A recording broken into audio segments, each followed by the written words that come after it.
Captain Freedom is a play that I wrote back in 1970. And I took the name from one of my favorite and good friends, Robert Blazzetti, who was a hairdresser. And he was intending to start a chain of shops throughout the country called Captain Freedom. And he was very much a hippie with a long beard, long hair, and a wonderfully smelling studio where he worked. The state of Connecticut Health Department issued an order to stop working at his store because as a hairdresser, he was not allowed to cut men's hair. And so I represented him. That's how I first met him. I went to Hartford and was able to have, at this hearing, they asked if, in fact, he did cut men's hair. A hairdresser's not supposed to do that. Barbers didn't like that. He said, of course he did. And so then it was Dr. Franklin Foote, the head of that department, was there. And I asked him, I said, are you telling me, doctor, that if Robert Blazzetti, as a hairdresser, puts a dab of powder on a man's nose, he's breaking the law? He said, yes. I said, isn't that ridiculous? Well, anyway, they had to find that he violated the law, and they found against him. I took an appeal, and everybody, all the hairdressers in the state were calling me to want to know what I did, because Bob was now, because I took an appeal, he was now able to cut men's hair without any problem because the case was on appeal. Anyway, so that's a little background as to how I got into Captain Freedom. So I loved the name, and I decided when I heard about the Cali incident in Vietnam, I was so distraught that, I don't know, something worked in my subconscious, and I wrote this play I called Captain Freedom with Bob Blazzetti's permission. It just started out that I really wanted to, I suppose, I don't know, maybe condemn my own country that I love for this dastardly act, this horrible act. It was very atypical of my country and my beliefs. And Cali, I thought he should have been shot. But anyway, so I wrote this play, and I had this inspiration, and it turned out to be about a young man from Iowa who meets this city girl from New York City who had a drug problem. At the time, I had close friends who were deeply involved in heroin. And so it was something that was strongly on my mind. And so I combined these different thoughts. And I had this young girl whom I called Holly, just a name I liked, who had a nice family, but went badly when her father died young. And so she went to a drug facility after she was arrested for drugs. And eventually she was sent to live with an aunt in Iowa, which happened to be next door. By next door, I'm saying perhaps half a mile away from this young man whose name was Jed Freedom. And that's how we got to Jed Freedom and Captain Freedom.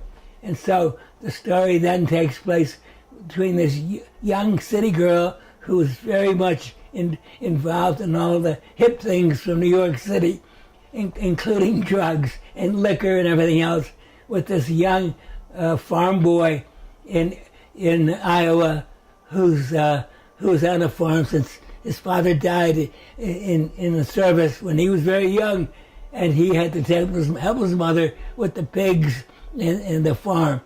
And so the story goes on about how she converts him into being a somewhat, not an intellectual, but at least aware of what goes on in the city in New York City, and he actually didn't convert her to the country, but because they eventually fell in love. It goes on that they end up into a love affair. He goes to school. He gives the valedictorian speech, and he then tells her that he's decided that he's going to enlist in the army, and so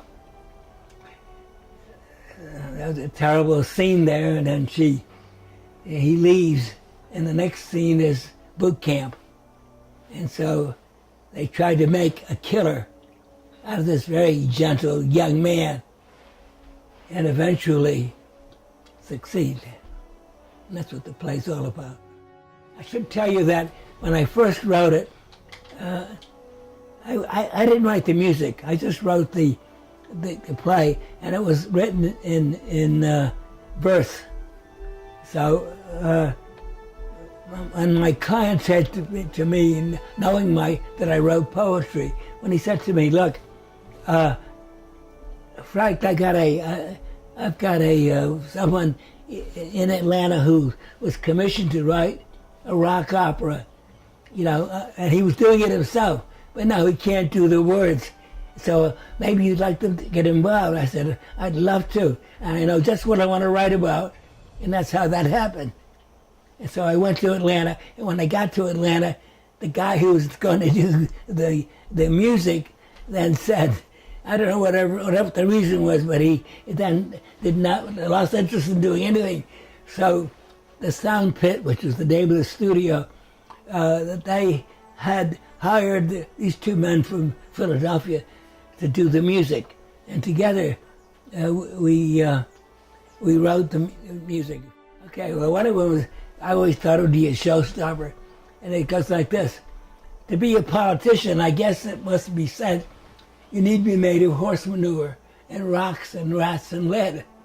A brain, of course, is deadly, but in its place a medley of arsenic and lace to hide behind an honest-looking face. The quality of a Brutus to betray your closest friend. Now you have the ingredients, which may indeed portend the makings of a president, senator, dog catcher, JP. How'd you like to climb that tree? The future of your future, your freedom, yeah, your life, is placed in choiceless trust in the hands of his little old wife. Is your backslapping, baby-kissing, broad-smiling, brain-lacking candidate. Don't you too, Brutus, wish you had a knife? One of the songs, there was a song called, let's see, about a little girl, and it was sung at the Orange Bowl by the Rhodes Brothers, R-H-O-D-E-S. They were three brothers, I recall, who sang as a chorus, and that was my claim to fame, that song. But it was a nice song. And that after I wrote it, and even though a good deal of the music was not done, but some of it was, there happened to be a man, I don't even know his name now, but in Atlanta, who heard about my play, read it, and met with me and said he would like to buy it. And he said that he had been trying to get a couple of other plays, but they were not available. So he had read mine and liked it, and said he would like to make a movie of it. Yeah. I should say that during this time, while I was writing the play, Jim McKenzie of the Westport Country Playhouse, who was the producer there, was a good friend of mine, because we went every week to see their plays in the summertime. My wife and I, my wife Jean Hansen. Anyway, we went, and I'm trying to think. We went. Oh, he was telling me that, he loved, as I was writing it, I was showing it to him, and he kept encouraging me to finish it, and he loved it. And he was going to have his repertory theater group in San Francisco, Playhouse, do it. But again, that didn't happen. And the person who was going to buy my play and make a movie of it, I remember telling Jim about that. And Jim said, well, it shouldn't be a movie first. It should be a play and then a movie. Well, listen, I had never done anything like this before. I was a lawyer, you know. And so I was anxious to get something done. So I went to meet with this man, and the second time, and he said, I'm sorry, but another play that I'd been trying to get suddenly became available, and I decided to do that instead. Not only that, but there's only one playwright in Atlanta, and he refused to do the screenplay for your work, which is understandable because it was in verse form, and that would make it tough for a lot of people. So, as it turned out, a lot of my friends from Darien and Norwalk and so on read my play, and they loved it. I would say several hundred people read it, and they all loved it. But it never went anywhere. And listen, I was starting to get busy as a lawyer, so I was gone out with my voice. But anyway, so I just sort of abandoned ship and went back to practicing law. I wrote a poem called A View of the Flag, which was written when Robert Kennedy was assassinated. And it was something that mixed my country 'tis of thee, when bullets abate and love replaces hate, and like freedom ring, dress her in black. When it started out saying, what is it like under a strobe light? The best line of that poem, though, is, I see stars sleep in a blue bed. Stars sleep in a blue bed. I see 13 cannons, blood running random. My country, 'tis of thee. It was a pretty powerful poem about what was going on in our country at the time, because Richard Nixon was in president. He was not one of my favorites, I could tell you that. And I'll never forget Robert Judge Fay, who happened to be a nice old Yankee, but he was a good man, and I basically liked him. Anyway, he said it was a very unpatriotic poem, and so I wrote a letter to the Hour in defense of my patriotism. Actually, he only said that to me, but I took it to be. I wanted to straighten out that I was not unpatriotic. I was extremely patriotic, and that's why I wrote the poem. I think Count to Freedom is a very good play. I still think it's very possible that it's a play that could and should be done. I mean, listen, every country has its bad people who do, in this case, a terrible thing. It's not a lack of love for your country. As far as I'm concerned, it's just realizing that no country is perfect, and you can't be responsible for what individuals do. The real point of the play, though, is that it's an anti-war play. It's not an anti-U.S. play.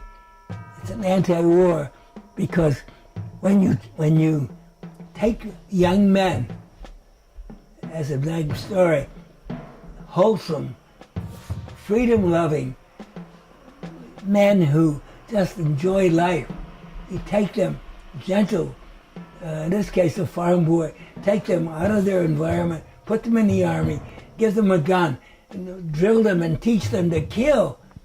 What are you doing? This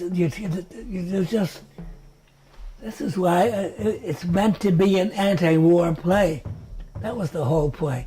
It also, of course, puts a little emphasis on Me Lai.